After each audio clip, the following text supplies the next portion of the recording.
आप सभी की इच्छाओं को नमन। अब हम 13वें अध्याय की तरफ आगे बढ़ते हैं। 13वां अध्याय आपके लिए क्या कहता है, आप किस तरीके से आगे बढ़ सकते हैं, क्या कर सकते हैं, आपकी इच्छाएं क्या कहती हैं, वो 13वां अध्याय। स्वतंत्रता की इच्छा, मैं मुक्त होना चाहता हूँ। ये हर किसी के अंदर इच्छा उठती है, मैं स्वतंत्र रहूं, जो मेरी इच्छा करे मैं वो करूं। तो ये हर व्यक्ति के अंदर, हर जीव के अंदर ये इच्छा रहती है। ये कहाँ तक ठीक है, कहाँ तक गलत है, ये भी आप चर्चा करें। मनुष्य के भीतर जन्मजात एक पुकार होती है, मैं स्वतंत्र रहना चाहता हूँ। यह पुकार केवल देह की नहीं बल्कि इच्छा की गहराइयों से उठती है। बच्चा जब गर्भ से निकलता है तो वह केवल रोता नहीं, वह स्वतंत्रता का उद्घोष करता है। अब वह अपनी दुनिया में अपने तरीके से जीना चाहता है। स्वतंत्रता की यह इच्छा जीवन भर बनी रहती है, कभी विचारों में, कभी कर्मों में, कभी संबंधों में। हर व्यक्ति चाहता है कि वे दूसरों के दबाव में नहीं, अपनी मर्यादाओं में जी सके। हर व्यक्ति की इच्छा होती है कि मैं स्वतंत्र रहूं, जब मेरा मन करे जो मैं कर सकूं, मैं अपनी इच्छा को पूर्ण कर सकूं। तो लेकिन ये बचपन से ही, जन्म से ही शुरू होती है। और जब बच्चा रोता है पहली बार तो वह उद्घोषणा है स्वतंत्रता की, कि मैं स्वतंत्र रहना चाहता हूँ, मैं कुछ अपने तरीके से करना चाहता हूँ, मैं अपने तरीके से जीना चाहता हूँ। हमारा कथन है, स्वामी राजेंद्र देव जी महाराज कहते हैं, सच्ची स्वतंत्रता केवल बाहरी बंधनों से मुक्ति नहीं है। बाहर के बंधन हैं उनसे अगर हम मुक्त हो जाते हैं तो सच्ची स्वतंत्रता वह नहीं है। वह आंतरिक गुलामी से भी मुक्ति होना चाहती है। जो अंदर गुलामी का भाव है उससे भी बाहर निकलना चाहती है, जहां आप अपने भय, लोभ, मोह के बंधनों को भी काट सकें। ये बात बहुत महत्वपूर्ण है, क्योंकि अक्सर हम सोचते हैं कि आज़ादी का अर्थ है केवल बाहर से स्वतंत्र होना, लेकिन यदि मन गुलाम है तो कोई भी व्यवस्था आपको स्वाधीन नहीं बना सकती। यदि आप अंदर से गुलामी महसूस करते हैं तो बाहरी स्वतंत्रता का कोई औचित्य नहीं। आपको अंदर से भी मुक्त होना पड़ेगा, अंदर से भी स्वतंत्र होना पड़ेगा। पौराणिक प्रसंगों में जब सती ने अपने पिता दक्ष के यज्ञ में अपमानित होकर अग्नि में प्रवेश किया तो वह केवल विरोध नहीं था, वह आत्मसम्मान की स्वतंत्रता थी। जब सती, पौराणिक कथा है, आपने पढ़ी होगी, तो सती ने जब उसके पिता ने अपने यहाँ उसका अनादर किया तो वह उसके हवन यज्ञ में कूद करके उसने जान दे दी। तो यह कोई अपराध बोध नहीं था, यह जो स्वाभिमान था उसकी स्वतंत्रता थी, उसको दिखाने की स्वतंत्रता थी कि आप अगर हमारा अनादर करेंगे तो हम स्वाभिमानी हैं, हम मिट जाएंगे, लेकिन स्वाभिमान पे आँच नहीं आने देंगे। नारद मुनि का संसार में निर्बाध विचरण केवल भौतिक स्वतंत्रता नहीं, विचारों की निष्पक्षता का प्रतीक था। जो नारद मुनि के बारे में भी कहा जाता है कि वो पूरे संसार में स्वतंत्र विचरण करते थे। वो केवल शरीर से विचरण नहीं करते थे, उनकी अंदर की जो इच्छा थी उसके द्वारा वो उसको भी स्वतंत्र रखते थे, और जहाँ मर्जी आया वहाँ पहुँच गए, पेश हो गए और अपनी बात रख दी। हनुमान जी की शक्ति उनकी आज्ञाकारिता में थी, लेकिन उन्होंने अपनी चेतना में स्वतंत्रता को कभी खोने नहीं दिया। वह स्वतंत्र थे फिर भी समर्पित थे।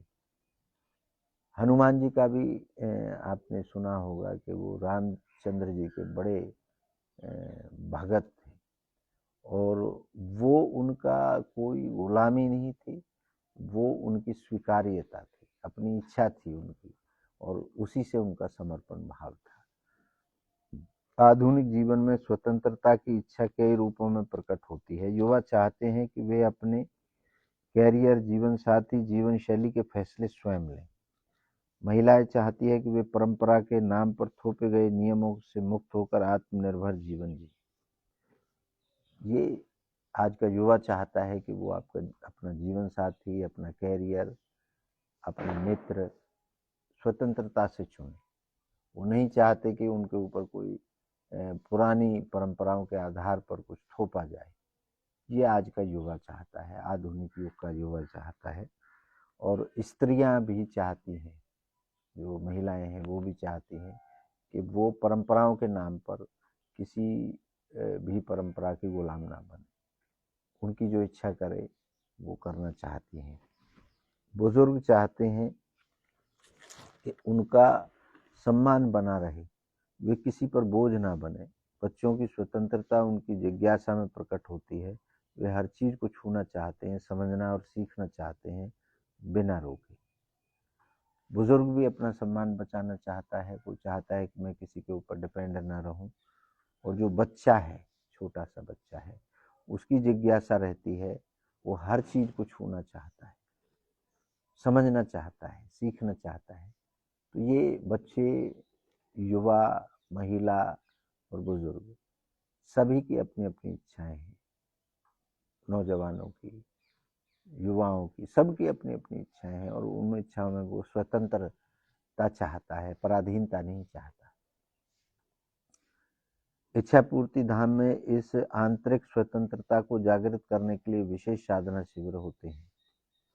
हमारे बीच बीच में शिविर भी लगते हैं, जिनमें हम यही सिखाते हैं कि स्वतंत्रता क्या है। तो एक कथा आपको बताते हैं जो सच्ची कथा है। रीमा नामक एक महिला थी जो वर्षों तक घरेलू हिंसा की शिकार रही। वो हमारे शिविर में, जो मध्य प्रदेश में हमारा एक शिविर चल रहा था, उसमें आई। मध्य प्रदेश की थी वो। उसे सिखाया गया आत्मनिर्भर होना, सच्ची स्वतंत्रता के बारे में बताया गया। आज वह अपने गांव में महिला उद्यमिता प्रशिक्षण केंद्र चलाती है और सैकड़ों महिलाओं को स्वतंत्रता की ओर ले जा रही है। आज वो खुद भी प्रशिक्षण दे रही है और सबको समझा रही है। तो आप भी हमारे यहाँ आ सकते हैं, उसे सीख सकते हैं, जान सकते हैं कि असली स्वतंत्रता क्या है।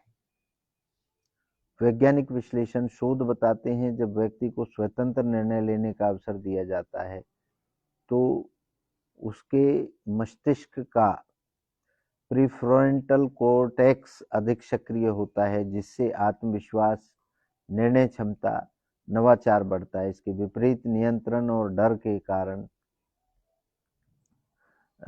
वातावरण में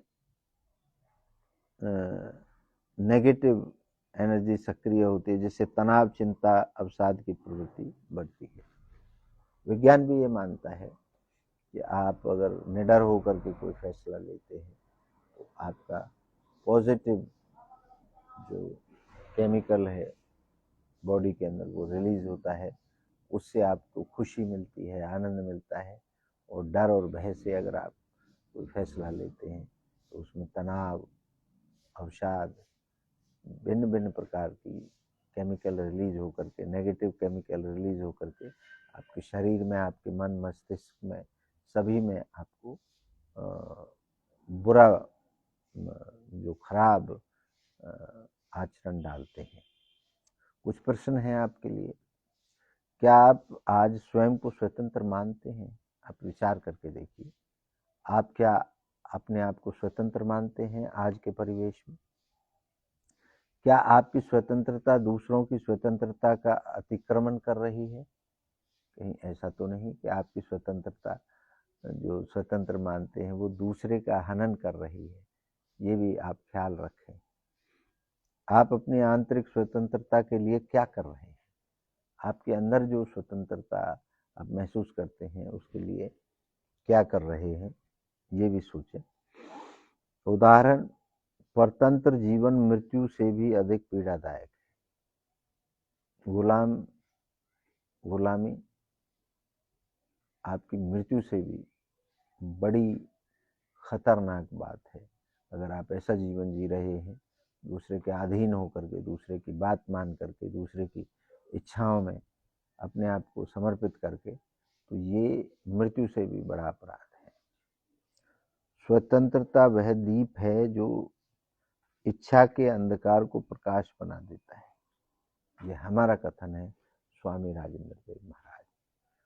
तो आप स्वतंत्र रहिए, लेकिन ख्याल रखें कि किसी की स्वतंत्रता को आपकी स्वतंत्रता पराधीन ना बना दे। ये इस जो चैप्टर आपका अध्याय 13 था उसका निचोड़ है। बहुत बड़ी बात है। आप कुछ प्रश्न भी अपने से पूछें, क्या आप क्या कर रहे हैं, कैसे कर रहे हैं, जो मैंने अभी प्रश्न बताए। तो ये दर्शन निरंतर आपके साथ चलेगा, आपके जीवन के साथ चलेगा, आपकी इच्छाओं के साथ चलेगा। ये कोई बार बार मैं कह रहा हूँ, ये कोई परंपरा नहीं बनानी है, क्योंकि इच्छाएं कोई परंपरा नहीं है, ये बदलाव करती हैं हर समय। और उसी प्रकार से ये दर्शन भी आपके साथ साथ चलेगा, आपका सहपाठी बन के, आपका सहयोगी बन के। चलिए अगले जो अध्याय है उसको अगले एपिसोड में आपसे चर्चा करेंगे। आप सभी की इच्छाओं को नमन करता हूँ। आप सबकी जय हो। धन्यवाद।